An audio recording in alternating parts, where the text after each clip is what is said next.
welcome back to Beast Quest Series 6, Komodo, the Lizard King. That's right guys, we are back with another series of Beast Quest. Now we're on Series 6, and if you know what happened last time of Series 5, Tom lost an opportunity to get his mom back and she got away. And Tom went through the portal. So this is continuing from Series 5 to see where they end up now.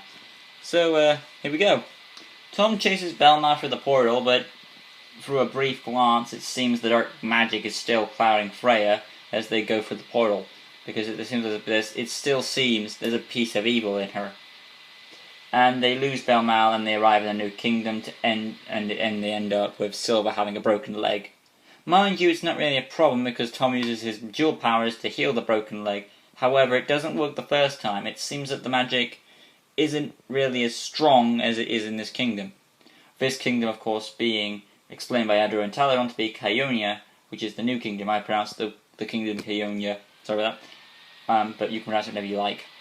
They also tell them that it's also revealed that the amulet on Series 4 can change, it looks like, so change between kingdoms. Finally, Adro tells them that, of course, there are 6 beasts and Tom has to defeat them in order to, save his mom. And he also says that he'll be sending someone who's in the kingdom of Caonia to Tom. Tom's magic compass, of course, also does not work for obvious reasons, which I've just said, because of, the magic stuff will not be as strong in this kingdom. Probably thanks to Velma's doing. Also, they gathered up some water. The first beast is, they figure in this chapter they first learn that the beast is called Komodo, and there's this cactus plant on the map, so they have to find it. However, they figure out that the time is a bit different here in this kingdom. That the sun goes down pretty quickly, and there's 3 moons instead of 1. And he does hope that he gets hung, but he hopes more that he gets his mom back. Next morning, they're introduced to the character called Mark. Well, not introduced, they seem to know Mark from stuff. Maybe I haven't read it, but this is the first time I've ever met this character. So Mark is the apprentice, and he shows up, and he's basically Adro's pupil. He's not experienced as Adro, but he does for the time being, because he's able to show up and tell them stuff. Because he's actually there for a reason. He's actually trying to help Queen Romania. Or Queen Romania. I'll just call it Queen Romania. Wait, no, Remain. Well, I'll call it Queen Remain because so she's helping out Queen Remain and the rightful ruler of this kingdom. However, Velma is there too, and he's trying to take over this kingdom as well, with his evil beasts, of course. Now it's basically Mark says that his mum is ill and sick. Now it's either Velma poisoned her or she got ill. I think Velma poisoned her, but that's just my opinion, unless he doesn't admit it. Velma knows in order to cure her that he has to go and get the ingredients which are in Caonia. However, Velma being Velma decides not to kill, being an idiot, decides not to kill Freya then and there, but of course guard the ingredients with his 6 evil beasts. So there's that. One wonders why the real smart person would just kill her there and now, but villains will be villains. Tom and friends can go to a camp, buy some furs to go through the desert. However, Ellen notices that the horses are sick as well. Tom tried using his healing token to heal them, it doesn't work. People also notice that Tom has a shiny belt, they want that because it's valuable. But then again, they work out some deal by saying, we'll help you get the cactus you need, so this whole argument is pointless. Because they're gonna get the cure anyway, because they both need it. Tom and friends go into the desert, and they find, of course, the black cacti, and Tom carves off some for his mom. Then Komodo shows up, and he loses his sword for the entire rest of the fight. And then it's up to Ellen to distract him with an arrow. Tom gets the storm, and an epic chase ensues. And then he figures out what the weakness of Komodo is. It's apparently he's not good at fast turning on the desert. After that, Tom grabs Komodo's tail and he eventually cuts it off. He's kind of like a lizard where he regenerates his own tail. And then Tom goes bullfighting with the Komodo, and he tricks him into going off a cliff, which kills him. After that, they go and see that Komodo is a bunch of little lizards. After that, they go get the cacti. However, they're introduced to Velma and Freya, and they say that, I've got your mom here, you're another one of Velma's average taunts. But he, of course, says he'll keep fighting and get his mom back. Goes on to get the cacti for the people, and he gives Mark, who shows up, his cacti for his mom to him. So there's that. And that's where we end off with the first book of Series 6. So what do I think of it? Good start. It's your average starter book. There's not really much to compare it to. But for a starter book, it's pretty much a very good basic read. So yeah. This has been Komodo, the Lizard King. Next time I believe is, I think it's the rat one. I'm pretty confident though. So yeah, till next time guys, we've got some 5 more beasts to fight. Probably with Muro the rat. Hey guys, welcome back to Beast Quest. Series 6, Book 2, Muro the rat monster. Right guys, this book is pretty interesting to go through. It's very creepy. So of course right now it will be the best book so far, but that's, like I've said many other times, that's generally the case. So, let's get on with it. Tom discovers what the beast is called from Mark, and he also finds a mysterious windmill with sails that are moving, but the corn was not moving. There was no wind, and Tom knew whatever it was, what was in the mill, is the key to help get on with this quest. So it's a very creepy tone setting up, which I got in the mood for. Tom and friends approach the village, and it seems that there are skinny, desperate people, which we've seen quite a few times. And there's also a man in a black cloak. This is revealed to be Velma, and he's been giving out people drinking stew. Tom and Eleanor were about to drink the stew, but then they figured out who his identity was, and they stopped themselves from drinking it. Eventually, of course, they were attacked by the villagers. Tom fights Velma, but discovers that the villagers have also been poisoned, and his stew had made him into miners' followers, of course. One of them had grabbed Eleanor by the throat and is now placing a knife to her. Tom and friends, of course, are taken to prison with their animals and are separated. And of course, they take their weapons off them. They met some prisoners who have been on previous other quests and kingdoms, like Gorgonian stuff, which they've mentioned before. And what happened here is that they knew of Eleanor, and they had gotten Eleanor had gotten the sticky gloves from the saddlebag, allowing them to escape. But as they said before, that Koyonia was a kingdom where the magic wasn't strong enough, kind of thing, which is where it's explained in this book. It's not a strong connection. However, Tom, of course, had an idea of how to escape. By making a human pyramid with Eleanor and the villagers, Eleanor calls her wolf over, knocks out the guard, and allows the key to fall into their hands. By opening up the iron bar gate, all the prisoners are free, and they go to join forces with Queen Romania. If I pronounce that right, Romania, whatever. No, Romaine. Yeah, Queen Romaine. While Tom and Eleanor, of course, find their animals and their weapons. Which is a pretty creative stuff, I like. To see what Tom does. Moving on, Tom and Eleanor rescue their animal friends and gain their weapons. After escaping the village, they discover Velma's plan is he's rotting the crops, has caused not only the tools to rot, but also the villagers to be able to be bewitched. No thanks to the stew he's also given them, of course. And of course, they're encountered by a large group of rats. They fight off the rats, probably some of Velma's minions, probably.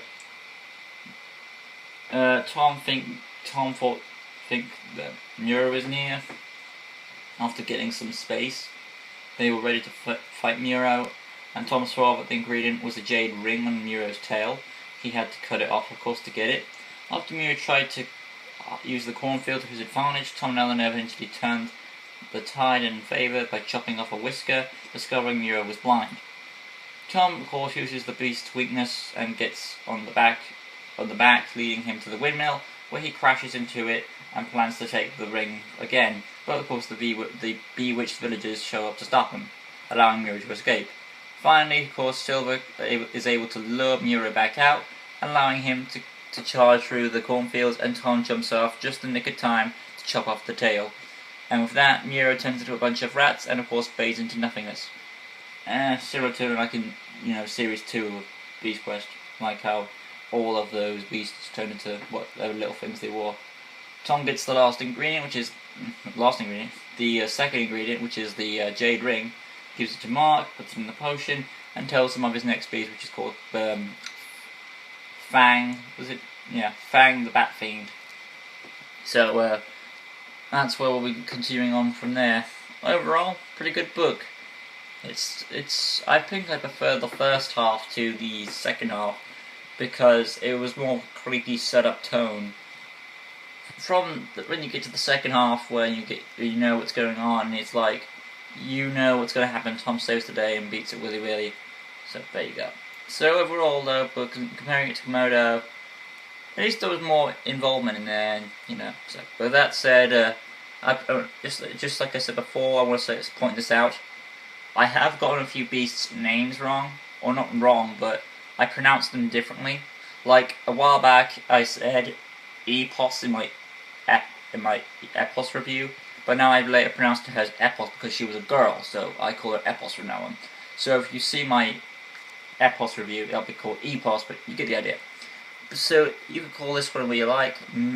Some people call it Miro, but I call it Muro, because the U is like makes more sounds like a name than Muro. That's how I say Miro. So that's how I pronounce it. But anyway, guys, this has been Miro the Rat Monster. So next time we're taking on that giant bat. Till next time, guys. Book 3. Hey guys, we're back. Fang the Bat Fiend. Well, now we continue on with the story of Beast Quest. It's been a while, but Fang the Bat Fiend. I would give this probably the best book in series 6 so far. Yeah, I'm gonna go with that because of how the plot went now. And speaking of the plot, let's get to it. Here we go. The prologue tells that Fang the Bat Fiend, Fang the Beast, is actually the master of the mining slaves in Caonia. But to the actual story, Tom and friends go to the north, but first need to make camp in the morning. They would head to the place called the Golden Valley. However, Velmal taunted Tom and using his magic to send a nightmare at him. Of course, Tom and friends continue on discovering what Caonia includes, what Caonia includes, an underwater city, and how its weird daylight cycle affects their friendship with uneasy short quarrels. Finally, they discover the next beast is a giant bat called Fang, and Tom and friends encounter a blind miner who takes them into a dried-up lake, which seems to be leading to the bottom of a large pit-like mine. A tense situation, and as the miner fears the beast. Tom and friends leave Storm up while Silver and Eleanor and Tom take a cart into the mine, where they discover all the miners are blind, and on the opposite side of the cave was a jewel, and on top of it was Fang. Tom has found Fang the Bat Fiend. Just scroll down my notes. Tom and friends watch as the fallen worker gets attacked by Fang, and they discover that when Fang flies, he steals the sight from workers. If they stop working, they decided not only to beat Fang, but to free the slaves as well. Tom and Eleanor decide to pretend to be miners, and the miners tell why they mine. They met an old man who was obviously Velmal and said there was gold. So they met an old man who was obviously Velmal and said it was gold. They of course went and met Fang, who forced them in to keep digging. If they don't, they get their sight stolen, and they wouldn't have to mine their gold without sight. theory is this is just a plan to feed Fang's sight, of course, and of course the miners are now corrupted by greed or some sort of spell or magic. Tom and Eleanor get their sight weakened, but come up with a plan to taking a minecart and and the slaves out. So not a few slaves, all the slaves. I was wrong with that. They switch the tracks, however, Fang chases them and an epic fight ensues. Despite Tom's lack of sight, it came back clear when the sunlight was near. Also, Fang is revealed to be scared of sunlight, and because it weakens him, despite the fact that rescuing the slaves, they had to go back and deal with Fang, and Silver was left to guard the miners. Tom and Eleanor tie each other together and turn the tide, fighting Fang the Bat Fiend. Fighting Fang blinded, of course. When Tom hears water and thinks he can break the rock face, he can flood Fang. And Tom uses the mirror from Gwildor and cracks open in the rock, flooding in the mine cave, forcing the current to kill, of course, Fang with the sunlight, because the current leads Fang, and the sunlight, full power of the sunlight, torches him up, and he turns into a bunch of little bats, and he's dead. However, Tom, of course, loses the tokens of Gwildor, but gets the jewel he needs to make his mum's medicine. They escape, of course, from the flood, despite the fact losing the tokens from Gwildor. And of course, when they do escape, Tom thinks that all the miners will be happy. But of course, they're not happy. They are pretty pissed off because they've taken away their job. But it's because of the spell of Velmal, because of the corrupted gold spell. But Tom hopes that the spell will eventually be corrupted, and they leave in a huff. So it just goes to show, even if they do what they think is the right thing, was it really the right thing? Of course, Mark the apprentice shows up, saying that what you did was the right thing to, comfort Tom in his aid of sorrow. And he also returns the Gwildorian tokens, so he hasn't really lost them, which is a good thing. And now Tom only has 3, and Mark, gets the red jewel piece to add to the medicine, and now Tom has only 3 more beasts to beat. Next time we'll be doing Merc the Swamp Man. So, see you guys next time. Hey guys, welcome back to Beast Quest, Series 6, Book 4, Merc the Swamp Man. And we're doing well so far. Where would I put this book on the Beast Quest list of Series 6? I would rate it... let's see... equal terms with Fang, I'll go with that. It's very creative, it's decent, it's a good read, so I wouldn't put it on that level of how awesome it is. And to the plot. Tom and friends admit that the Kionia beasts are the strongest they've ever faced, okay? And they say that if they make the potion, it will not only cure Freya, but also stop Velmal's magic, okay? And Tom and friends learn that the next beast is called Merc, but they don't know what he looks like. But they know where he is in a swamp. So they go to a village and encounter a town of hungry, desperate, gold-lusting people closing in on them. This seems familiar. I think it's been done before. Can't remember what book it was. Tom learns the consequences of his actions in the mine.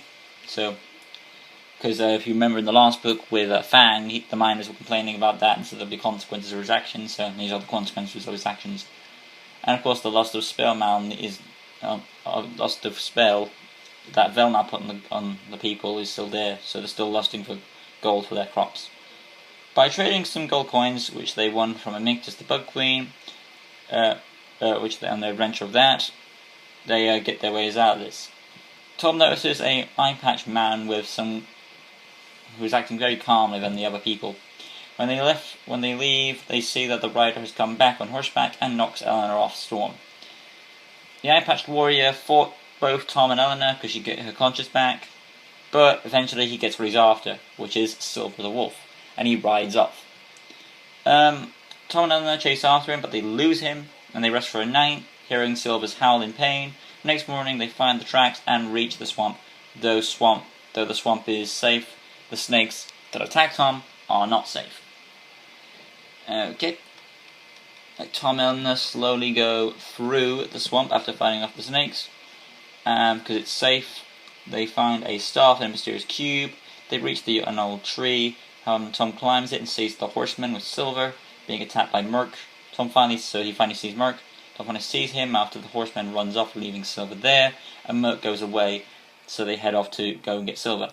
However, Eleanor loses the staff in the mud, and when she puts her hands in it, they're covered in blood. Tom, of course, gets them off since it's the leeches, and they go off, and Tom and Eleanor hop from rock to discover some actual Silver. When the moon rose, they got Silver the wolf, but Merc showed up for Tom, and for some reason he couldn't move. Is it a matter of fear? Well, actually, no. It turns out Merc has a special ability. Turns out Merc can hypnotize people if they get too close, and he sets his eyes on you. Despite getting his sword and Eleanor using her arrows, their weapons are useless as he's made of mud, of course, and swamp. Tom saw the vines around his neck and was confident they were the ingredient he needed to help cure his mom and defeat Merc. Tom had a plan to lure Merc to dry land where he'll be more solid and they can fight him. After some fighting, Tom saw Storm coming to help, but he got stuck in the mud. His cry alerted Merc and the beast went for Storm, but Tom used his speed token to get to the first, which is from Tagus, and free Storm. And after Merc had reached them with a glare of Tom's sword, Merc left the swamp and was now solid form because the sunlight reflected and Tom. Well, not the sunlight. I mean, the light of the sword of the mirror image blasted out. Well, the sword reflected it on Merc, and that's how it became solid. If that makes any sense. And now we come to the finale. After some fighting, Tom saw Storm coming for help, but he got stuck in the mud. Oh yeah, I think I read this. Did I read this bit? I think I did. Trying to remember what my notes are. Yep. Yeah, Tom was... Anyways, yes. I think I was at the solid part, yeah. So he's now solid, as I said, and Tom is now winning, but he's focusing on his efforts on the vines. And when the sun rose, Merc tried to retreat, but he's melted away, allowing him to claim the vines, and with that Mark appeared with only 2 ingredients to go. And as for the Eye Patch Warrior, Tom tosses him the silver piece of silver, telling him to go back to the village and give it to them, and because then it'll pour no longer. And finally Velma and Freya show up, and Freya actually speaks and saying that she does need her son's help. So, and Velma does his average taunts, which gives him more motivation to complete his quest, and that sets up for Book 5. I forgot what Book 5 was. Oh, I think it's the tree guy. Yeah. So that's Merc the Swamp Man. I had a few stumbles there, but I got it all narrowed down. And next time we'll be doing Book 5 on Series 6. I think it's about a tree. I forgot what its name is, but we're doing that one next time. So, till then guys, Book 5. Hey guys, welcome back to Beast Quest. Series 6, Book 5, Terra, Curse of the Forest. My favourite book now in Series 6. Yes guys, Terra is my favourite book so far in Series 6. And in all honesty, it's an underrated book. Some people don't really like most of it from what I've seen in reviews and stuff, but in all honesty I don't see why. And here's the plot for you. Tom and friends of course are making camp after defeating Merc, and Mark shows up of course to take the vines, but informs them that despite the fact that they defeated the beasts, Velma's magic has caused the people to turn against the Queen. Tom, eager to get his mom back, rides at night, and his foolish action, of course, which didn't make him see that Storm had a loose horseshoe.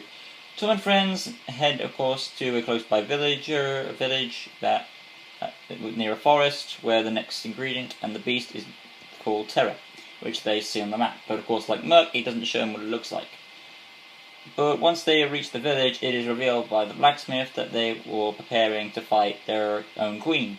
Mark's prophecy was right, or Mark's visions was right. Basically, the wizard was right. Tom and Eleanor claim that they are planning to put everything right again, and Rose, the blacksmith's daughter, who's there because the real blacksmith is not, did the job. not only to bring peace back to the village, but also to get her brother back, who was in the prologue. After making a new horseshoe, Tom and friends went outside and saw that the blacksmith is making a speech to the village, and they noticed that Tom, despite his kind words about the Queen, they only enraged them and they want to kill them out because they think they're spies. Tom and Eleanor mounted Storm and managed to escape the villagers, but once they reached the Dark Forest, they stopped because, they think it's cursed. Then, after looking at the map, they saw the flower, and Tom noticed that the flower moved spots in the forest, which does make sense. On another topic, Tom noticed that many animals made out of wood, they were perfect to be carved. They were too perfect to be carved, which means something terrible was going on. Yeah. So this is where it gets interesting, where the animals are starting to turn to wood. So it's starting to get into this creepy vibe again, which is cool. Tom and Eleanor left their animal friends outside and ventured forth through the forest, probably not to have any problem with that turning to wood thing. Tom noticed that a twisted tree with a knife and an axe, and they took the weapons for extra use. Moved on. However, Tom took deep focus in the route, and he was surprised to encounter the same tree again. After setting camp, when the moon arose, Tom noticed that the twisted tree's branches had moved. So the twisted tree's branches moved, but there was no wind. And after close observation, he saw that the tree had a branch, like body parts. His suspicion drew clear. Tom believed that there was a person inside the tree. Tom then observed each of the trees and he tried to free the victims. However, this only made the trees communicate to one another and call terror here. Next morning, Tom and Eleanor saw a new tree, and on it was the fifth ingredient, the flower. But when Tom tried to climb for it, the entire tree came to life. It was Terra, and they finally met him. Turns out the tree is a he. Wow. So Tom and Eleanor faced the beast, and after many attacks, Eleanor was caught. Her life force was being sucked out of her, and Tom used his speed token from attack as the horseshoe from his shield to rescue her, and retrieved with Eleanor in hand. But by the time Tom went back to face Terra, he had gone, concealing himself once more. However, in the fight, Tom realized that the flower was also Terra's heart, and when Terra would attack again, they would be ready. They came up with a plan. Tom figured out a plan to stop Terra by using a large tree trunk and hoisting it in the trees. They were ready, of course, and suddenly Terra returned after some fighting. He grabbed Tom, and despite his calling to Eleanor, he set out of the trap. There was no answer, of course, and he feared that death was close by.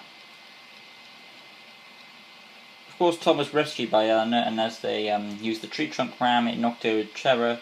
But before Tom could reach the flower, Terra got back up, and Tom was going to fall. Lucky the tree saved him. It seems that the victims of Terra came to help Tom defeat Terra. With their aid, they knocked Terra over again, and this time Tom got the flower. Terra turned completely rotted wood and faded. Everyone was free, and even the animals. Cool. Tom and Eleanor returned to the village when they free the villagers, only to see Velma trying to convince the people of the town that the Queen is the enemy. Of course, it's just simple. Tom goes in and says, "The Queen's not evil, here's the proof, villagers are here," and Velma turns into a raven and flies away. It's a pretty great story, actually. It's we learn more about Tom, how he's dealing with the wariness of his mother, which makes him do foolish actions. That leads into the rebellion against the Queen, which leads them chased into the Dark Forest. It all goes in a nice steady pace, and it leads them to freeing the people, and it builds up about what it's like. And it's a new type of beast. You don't see things like this. Like normally it's like an animal type creature, but this was actually a living flower type thing, which is cool. Like a plant type thing. And they go back, and Velma was there, so it all goes in a nice steady pace. And it was excellent pacing. That's why I think Terra is my favourite book in Series 6. Okay, that's been my review of Terra, guys, and there's only one more book to go, and I'll be trying to get that done as soon as I can. I only have 10 days to get it done, because as you know, I said before, YouTube video editor, there you go, is closing down on the 20th, and I have 10 days to get that review up so I can make the final Series 6 pack for the series review. Alright then, this has been it, guys. Join us next time when we face Vespic the Wasp Beam. Till then, see you. Hey guys, welcome back to Beast Quest, Series 6, Book 6, Vespic the Wasp Queen. That's right guys, we've finally made it to the end of Series 6, and here is the last one, Vespic the Wasp Queen. What do I think about it? I'm gonna say... Would I say it's better than Terra?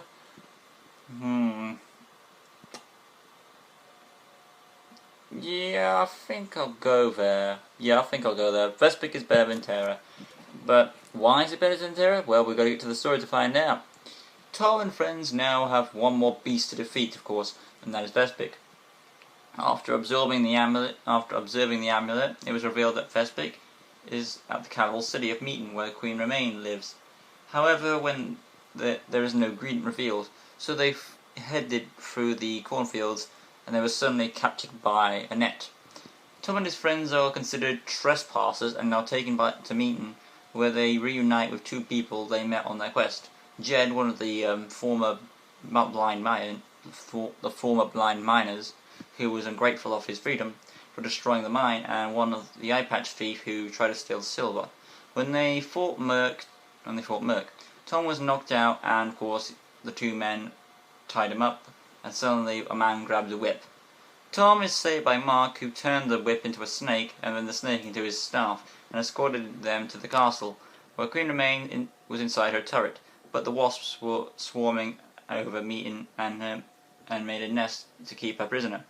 They decided to deal with the Vespic later. For now, they had to rescue the Queen, with Mark's magic there to protect them, so they could enter the castle without being stung. Tom and his friends entered the castle, passing the swarms of wasps.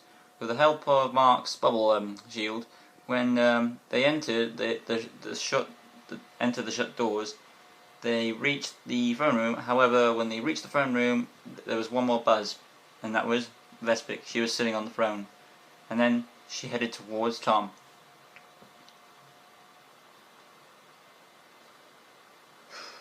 Where was I?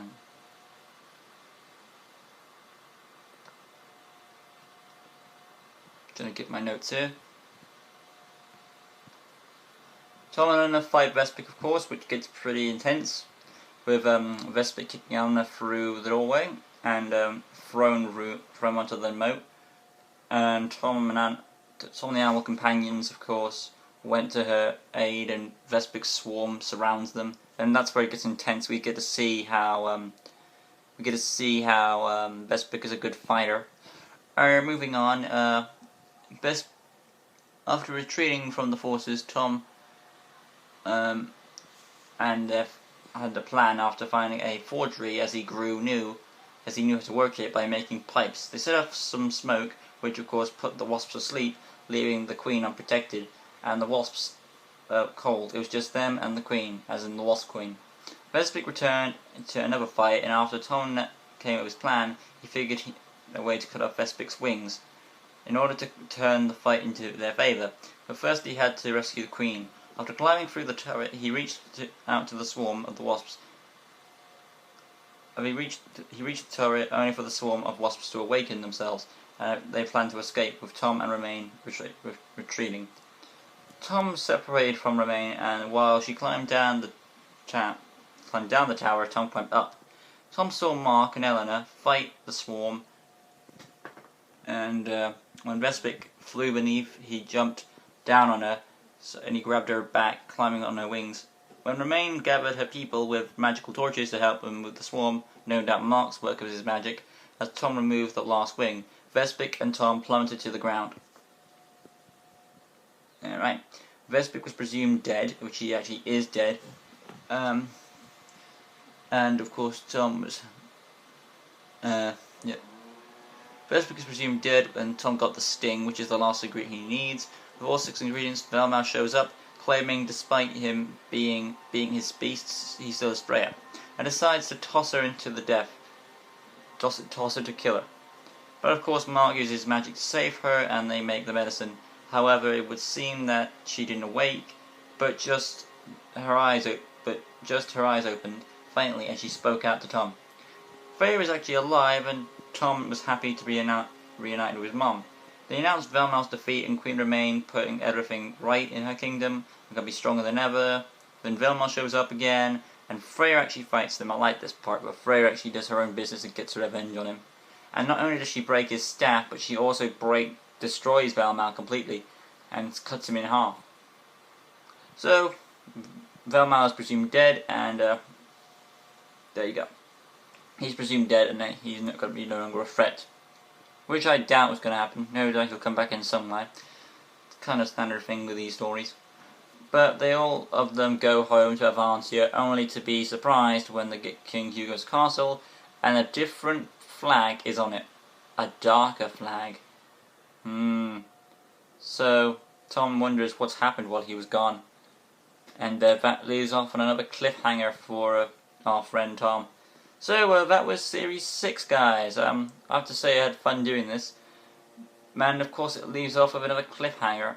I mean, it's like Series 5 and 6 are all together, both the same series, just split up into two halves.